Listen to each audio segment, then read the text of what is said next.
কিছুদিন আগে একটি ইহুদি বাড়িতে একজন মুসলিম প্রবেশ করেছিলেন। সেখানে তাকে আঙ্গুর খেতে দেওয়া হয়েছিল। আঙ্গুরগুলো খেতে খুব ভালো লাগায় তিনি সেগুলো তৃপ্তি সহকারে খাচ্ছিলেন। এটা দেখে ইহুদি লোকটি তাকে এক বোতল মদ দেন এবং বলেন, এটা আরও বেশি মজাদার।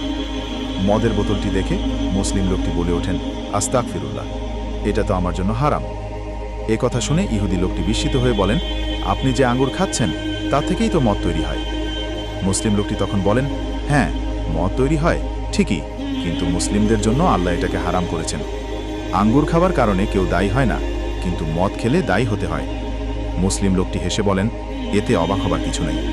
আল্লাহ যা হারাম করেছেন তা থেকে মুসলিমরা দূরে থাকে। তিনি আরও বলেন, মদ নিষিদ্ধ করা হয়েছে যাতে মানুষের ক্ষতি না হয়, কারণ মদ খেলে মানুষের মস্তিষ্ক অক্ষম হয়ে যায় এবং তারা ভুল করতে পারে। তখন তারা ভালো ও খারাপের মধ্যে পার্থক্য বুঝতে পারে না। ইহুদি লোকটি যখন জানতে চাইলেন কেন আঙ্গুর হালাল আর মদ হারাম, তখন মুসলিম লোকটি বোঝানোর জন্য একটা উদাহরণ দিলেন। তিনি বললেন, যেমন আপনার স্ত্রী আপনার জন্য হালাল, কিন্তু তার পেট থেকে জন্মানো আপনার আদরের মেয়ে আপনার জন্য হারাম, ঠিক তেমনইভাবে আঙ্গুর আমার জন্য হালাল, কিন্তু ওই আঙ্গুর থেকে তৈরি হওয়া মদ আমার জন্য হারাম। এরপর মুসলিম লোকটি বোঝান যে আল্লাহ যখন কোনো কিছু হারাম করেন তখন তাতে নিশ্চয়ই কোনো কারণ থাকে। তিনি বলেন, মদ খাওয়ার ফলে মানুষের বিবেক আচ্ছন্ন হয়ে যায় এবং তারা ভালো মন্দের পার্থক্য বুঝতে পারে না।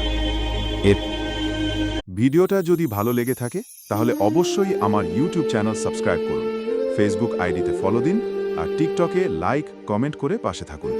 আপনাদের ভালোবাসায় আমার অনুপ্রেরণা।